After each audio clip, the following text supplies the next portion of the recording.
Bienvenidos a tu canal Estudiando el Verbo. Vamos a estudiar las notas de la profeta del Señor, Elena G. de White, profeta de la Iglesia Adventista del Séptimo Día, profeta de nuestro Señor Jesucristo. Sábado 22 de octubre, Resurrecciones antes de la cruz. Cuarto trimestre de 2022, lección número 5. Sábado. La incondicional obediencia de Abraham fue uno de los casos más notables de fe y confianza en Dios que se encuentran en los anales sagrados. Con la sola promesa de que sus descendientes poseerían Canaán, sin la menor evidencia externa, siguió a donde Dios le llevaba, cumpliendo plena y sinceramente las condiciones de su parte y confiando en que el Señor cumpliría fielmente su palabra. El patriarca fue a donde Dios le indicó que era su deber ir.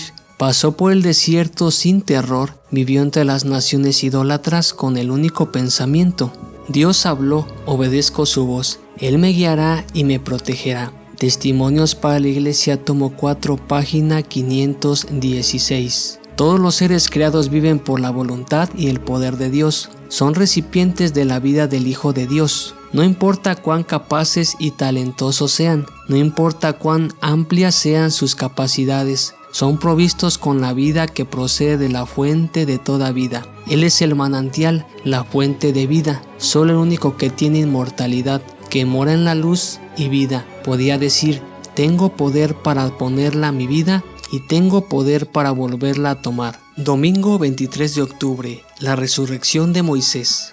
Una tumba en el desierto fue el fin de aquellos años de trabajo y congoja pesada, pero aquel que es poderoso para hacer todas las cosas mucho más abundantemente de lo que pedimos o entendemos, Efesios 3:20, había contestado en esta medida a la oración de su siervo. Moisés pasó bajo el dominio de la muerte, pero no permaneció en la tumba. Cristo mismo le devolvió la vida. Satanás el tentador había pretendido el cuerpo de Moisés por causa de su pecado, pero Cristo el Salvador lo sacó del sepulcro. Judas 9. En el monte de la transfiguración, Moisés atestiguaba la victoria de Cristo sobre el pecado y la muerte.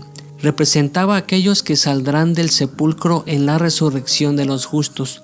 Elías, que había sido trasladado al cielo sin ver la muerte, representaba a aquellos que estarán viviendo en la tierra cuando venga Cristo por segunda vez, aquellos que serán transformados en un momento, en un abrir y cerrar de ojo, a la final trompeta, cuando esto mortal sea vestido de inmortalidad y esto corruptible fuere vestido de incorrupción. Primera de Corintios 15, 51 al 53. El deseado de todas las gentes, página 390. El Padre eligió a Moisés y a Elías para que fueran sus mensajeros delante de Cristo, para que lo glorificaran con la luz del cielo y hablaran con él acerca de su próxima agonía, porque aquellos habían vivido en la tierra como hombres. Habían experimentado el dolor y sufrimiento humano y podían compartir con las pruebas de Jesús en su vida terrenal. Elías, como profeta de Israel, había representado a Cristo y, en cierto grado, su obra había sido similar a la del Salvador. Y Moisés, como caudillo de Israel, había estado en el lugar de Cristo, había hablado con él y seguido sus instrucciones. Por lo tanto, estos dos, de entre toda la hueste que se congrega en torno al trono de Dios, eran los más aptos para servir al Hijo de Dios. Lunes 24 de octubre. Dos casos del Antiguo Testamento. En ese hogar azotado por la pobreza,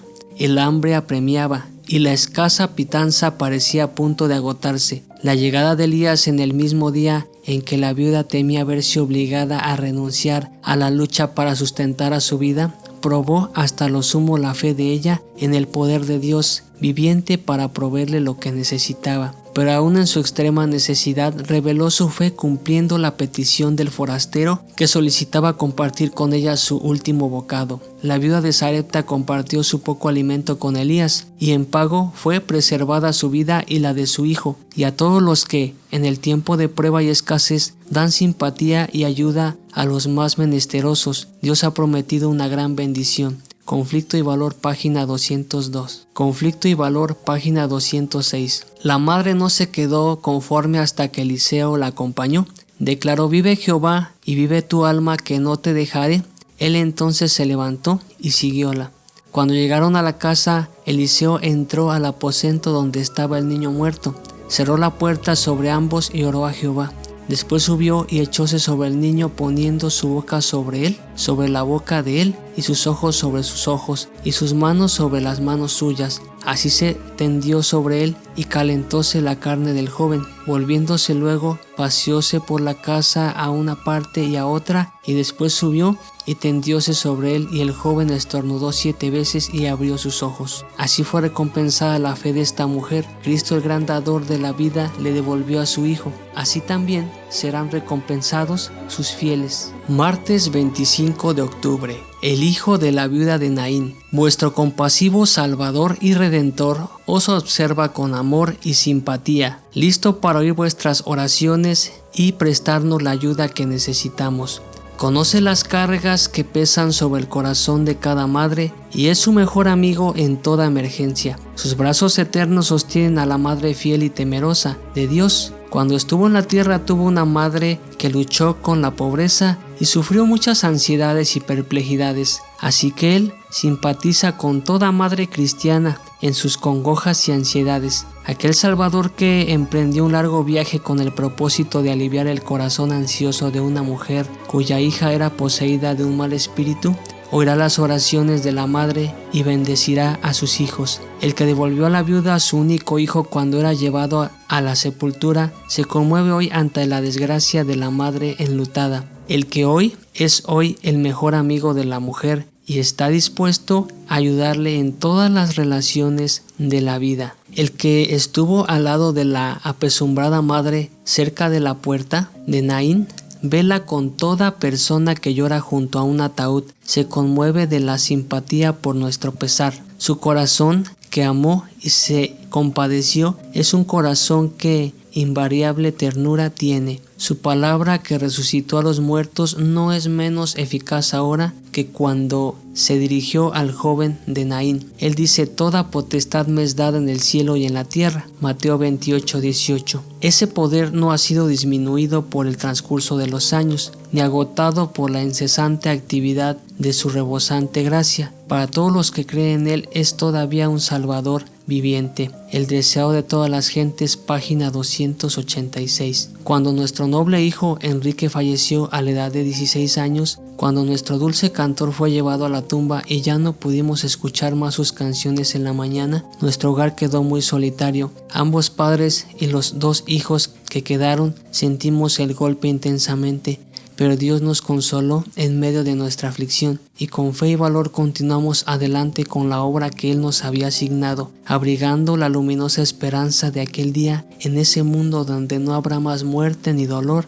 nos encontraremos con nuestros queridos hijos que nos fueron arrebatados por la muerte. Notas bibliográficas de Elena G. de White, página 183. Miércoles 26 de octubre. La hija de Jairo. Mientras estaba todavía en el camino, un mensajero se abrió paso a través de la multitud, trayendo a Jairo la noticia de que la hija había muerto y era inútil molestar ya al maestro. Mas el oído de Jesús distinguió las palabras: no temas, dijo, cree solamente y serás salva. Jairo se acercó aún más al Salvador y juntos se apresuraron a llegar a la casa del príncipe. Ya las plañideras y los flautistas pagados estaban allí, llenando el aire con su clamor. La presencia de la muchedumbre y el tumulto contagiaba el Espíritu de Dios. Trató de acallarlo diciendo: ¿por qué alborotáis y lloráis? La muchacha no está muerta, mas duerme. Ellos se indignaron al oír las palabras del forastero. Habían visto a la niña en las garras de la muerte y se burlaron de él. Jesús se acercó a la cama y tomando la mano de la niña en la suya,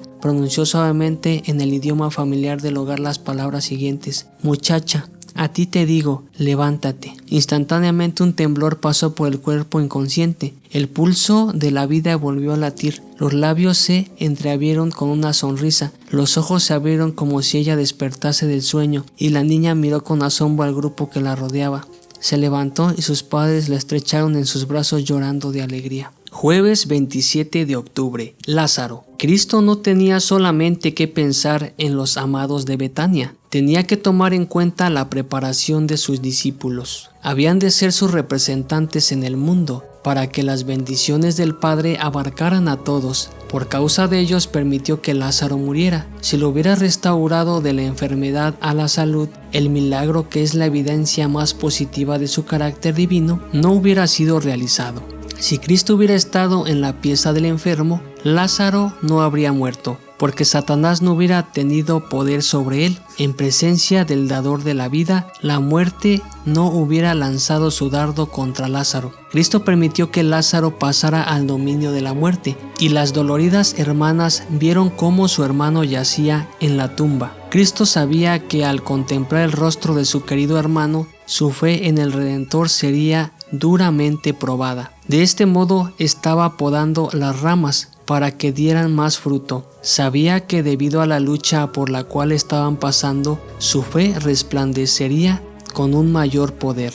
Hijos e hijas de Dios, página 94. Quitad la piedra, dijo Cristo, pensando que él deseaba tan solo mirar al muerto. Marta objetó diciendo que el cuerpo había estado sepultado 4 días y que la corrupción había empezado ya su obra. Esta declaración, hecha antes de la resurrección de Lázaro, no dejó a los enemigos de Cristo luchar para decir que había subterfugio. En lo pasado, los fariseos habían hecho circular falsas declaraciones acerca de las maravillosas manifestaciones del poder de Dios. Cuando Cristo devolvió la vida a la hija de Jairo, había dicho: la muchacha no es muerta, mas duerme.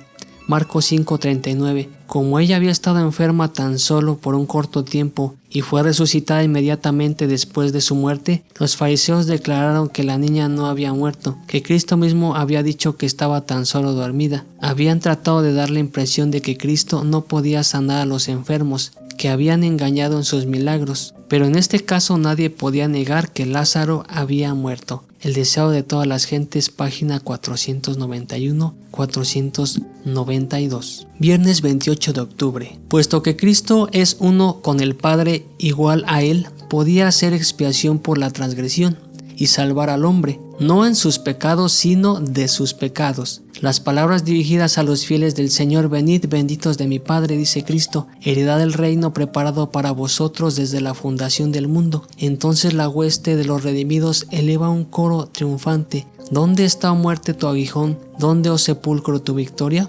Oh, si nuestras mentes pudieran comprender la magnitud del tema y la importancia maravillosa de esta ocasión. El que cree en mí nunca morirá. Si un hombre guarda mis dichos, nunca verá la muerte. Los escogidos del Señor pueden caer en sus puestos de guardia, pero solo han quedado dormidos para descansar hasta que Jesús los despierte para compartir con él un terreno peso de gloria. Pero los que han quedado dormidos para descansar hasta que Jesús los despierte para compartir con él un eterno peso de gloria. Alza tus ojos, página 270. Si te gustaron los comentarios y notas del Linaje de White, por favor suscríbete y dale like para que este video pueda ser recomendado y pueda llegar a más personas. Que Dios te bendiga y que tengas un hermoso y feliz sábado. Hasta la próxima.